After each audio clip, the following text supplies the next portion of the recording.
Hey there campers! Do you love to camp? Or are you just curious about starting out on your own camping journey? Do you have camping friends who always manage to score the sweetest campsites in the most coveted locations and you have no idea how they do it? Welcome to the world of online campsite bookings. It's the Wild West out there and I'm gonna help you become the master of your own amazing camping vacation by learning the ropes of online camping reservations.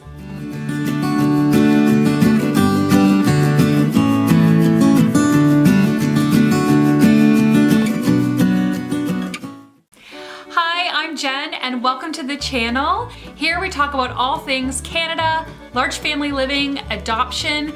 Basically, this is a space where I like to talk to you about taking the least of what you have and making the most out of it. If you are likewise interested in this type of lifestyle, please make sure you have a YouTube account and then click that red subscribe button below. If you're already subscribed to the channel, don't forget to hit the bell notification so you never miss a video. So you're watching this video right now because you'd like to go camping and want some advice on how to better plan your trips. Well, you've come to the right place. My husband and I have taken our children camping in so many different places, beautiful locations.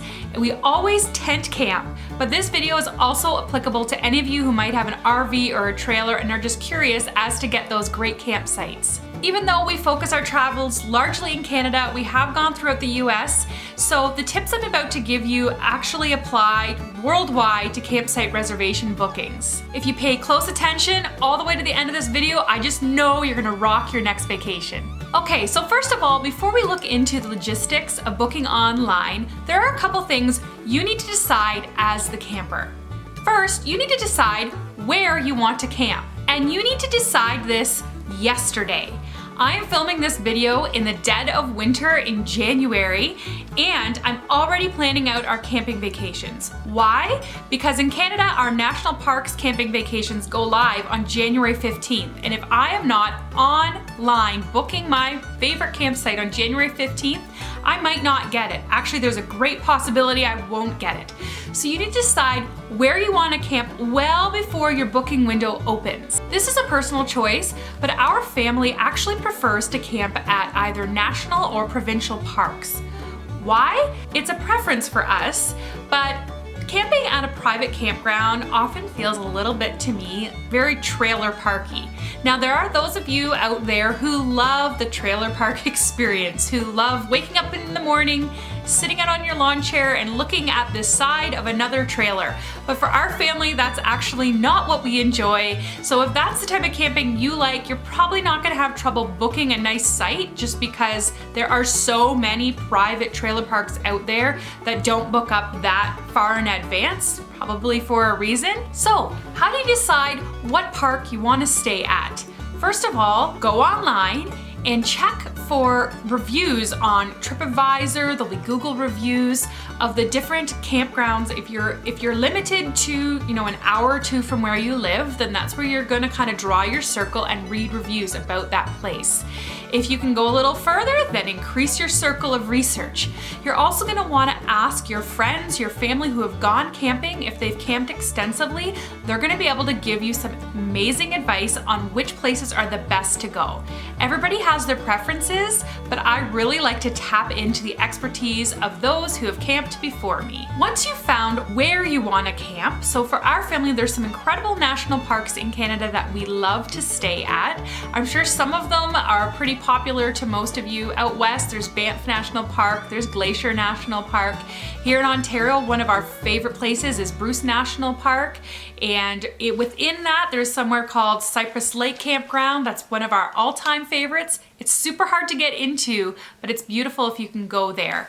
Provincial parks, among our personal favorites here in Ontario, Bon Echo is probably our #1. We also like McGregor Point, which is right on Lake Huron and is fabulous for families with young kids. If you go even further north, Killarney, Algonquin, these are all amazing places to camp. Some of our least favorite parks in the past have included the Pinery and Point Farms, simply because they're very crowded. They're very, they have like the Pinery has like 1,000 or more campsites. It's a very crowded spot, and just a personal preference. Maybe you like that type of thing, but a personal preference, we like to go places that are maybe a little more privacy, a little less people, to have a much more relaxing vacation. Once you've decided exactly which park you want to camp at, the next thing you're gonna think about is you're gonna research the individual campsites at that spot. So the internet is a wonderful thing, and a lot of national provincial parks in Canada and US are actually, their campsites are on Google Street View. Did you know that? So you can just plug in the coordinates of where you want to camp, go on Google Street View, and you can actually kind of browse through the campground, and you can pay close attention as you're browsing through to the campsite numbers as you go past them on Google Street View. And you can think, oh, I really like that one. I like the privacy afforded there. Oh, that one's the perfect shape for my RV to do a U in and out. I like how that one's close to the water. So you're gonna research which campsites within that campground you like the best, because nothing is worse than getting there and being stuck with a campsite that's got maybe the bathrooms on one side and absolutely no privacy on the other, and you're on a corner and everybody's constantly walking or biking by your campsite. You want to research which exact campsite you want to book. For our family, this also means considering things like electrical and plumbing hookups. Now, most people would say, hey, I want somewhere with electrical and plumbing. I want somewhere with a cement pad to park my RV. For us, it's actually the opposite. We like to go places that have no electricity on their campsite. Why? Because we find that it's quieter. Since we tent camp, our air mattresses, we can use the motor from our vehicle, from our van, to blow up our air mattresses or any charging we need to do on our cell phones or devices. And then there's usually a water pump or a tap really close by.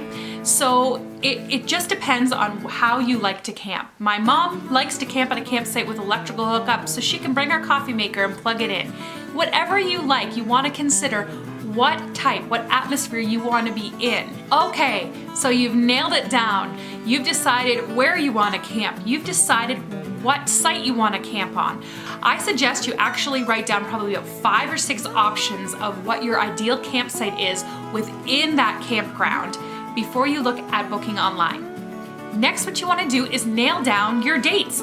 When are you going camping? Most places you can book online so many days before your trip. So for example, let's say you're planning to camp from July 1st to July 5th. A lot of provincial parks might say that you can go online 5 or 6 months in advance to the first day you are camping at midnight, or some of them are 8 a.m.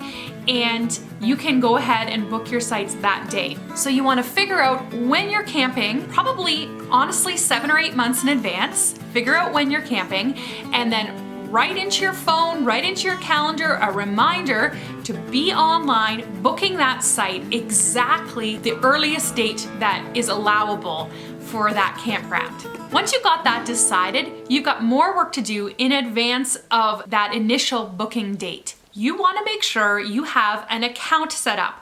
Nothing is worse than going online to book something right at the crack of stupid in the morning and then realizing, oh, I don't have an account made, and then it takes you half an hour to make an account, get a password, get all your information in there before you can actually book your site. Why put yourself through that stress? Make sure that you have created an account, you've got your passwords written down, you've got all your information plugged in there well in advance. You can do that months in advance of booking. Have that all set up so that the day of booking, you can just go on and grab your sites. If you are booking with several groups, for example, when my family goes camping, we often have 4 groups camping and 4 campsites that are needed. So if one person is in charge of booking all those sites, you're gonna need to have the information, the login, the billing information for each party that's camping there. Some campgrounds allow you to book it under one person, but a lot of them want a separate name on each campsite that is booked. So you're gonna wanna write that down, have that information all out beside you, beside your computer or your phone when you go to book. Okay, so you've familiarized yourself with the system, booking day has come, you're on there, at whatever start time it is. All you have left to do is to actually book your site, which is probably the easiest part. In Canada's provincial and national parks and many parks in the States and worldwide, there is usually an interactive map that will have all of the sites on that interactive map, and all you need to do is click on that site, click book, and fill out the rest of the information. It's super easy, it's very user-friendly. Once you've clicked confirm on confirming the site you have booked, woohoo! Have a little party, you got the site you wanted, you got that coveted site, congratulations. Don't forget to check your email. There will be emails sent out by the park and you wanna read the fine print. There will be stuff in there about cancellations. A lot of these parks are very strict about cancellations because they have people that are booking, for example, they wanna stay on the long weekend and they'll book like the Tuesday before the long weekend in advance for the whole next week, just so that they can get that weekend, and then they'll cancel Tuesday, Wednesday, Thursday. Well, provincial and national and state parks have caught on to this, and there's lots of times quite a penalty, like 50% of what you paid for that site you don't get back. So you wanna make sure you read that fine print when you book. There will also be things in the information, either email or package you get sent from that park concerning, for example, what you can bring in. A lot of them won't allow alcohol on long weekends. There are many places in North America that don't allow you to bring in your own wood. Why? Because we're trying to fend off emerald ash borer, which is the biggie right now that is attacking a lot of the ash trees and some maples. So they don't want you bringing in wood from other sites, and please respect those rules. They're there for a reason.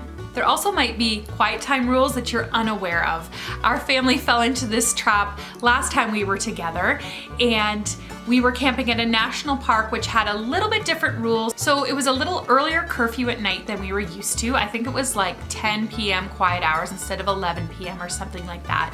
So we thought we were actually following the rules and being quiet. We were all back to our campsites, but we didn't actually realize that those rules also meant that you could not be on anyone else's campsite. So all of our campsites were all backing onto each other, so we didn't think it would be a problem to have a big bonfire together. We were being quiet, there was nothing wrong with that, but the park warden did come by and broke up the party, so to speak. The party full of a bunch of kids in their jammies being super quiet around the fire, but it was because we had more than 6 people on a campsite. So know the rules and play within them. If you're from a big family like ours, I also have a little bonus tip for you. There are a lot of places that say that the maximum for a campsite is 6 people. Now, you might run into trouble if you're like us and maybe you have 5 children or 6 children and there would be 7 or 8 of you on the campsite. This is generally a rule at campsites, but it's a rule that can bend if it is 2 guardians with all of their minor children. So you don't have to book 2 campsites when you're not going to use the one just because you have more than 6 people. This is just a rule because they don't want, for example, 5 couples coming and sharing a site. But if you are a large family with a bunch of minor children, they will allow it. You just have to talk to the park warden or somebody who's a little higher up in management, and they will totally honor that. Finally, once you have your reservation confirmation, make sure you print it off. You write down your confirmation number somewhere, whether you put it in your phone or you physically write it out like I do on a piece of paper, and bring that with you when you go camping, because you're gonna need to show it to them when you check in. And that's it. You're done. You have booked your campsite online. I hope it feels good. And now the fun really begins, because you get to start planning your menu, your activities, what you're gonna pack, what you're gonna bring along, all of that fun stuff. And actually, I'm gonna have so many more videos about camping coming up. This is just my first one, and I'm really excited to bring you more awesome camping content. Pop me a comment below on what you would like to know more about camping, what sorts of questions you have. I'd love to hear from you. And of course, once again, don't forget to subscribe. And from my home to yours, good luck on your camping planning. I am so excited for you. Bye guys. For the least, this is Jen.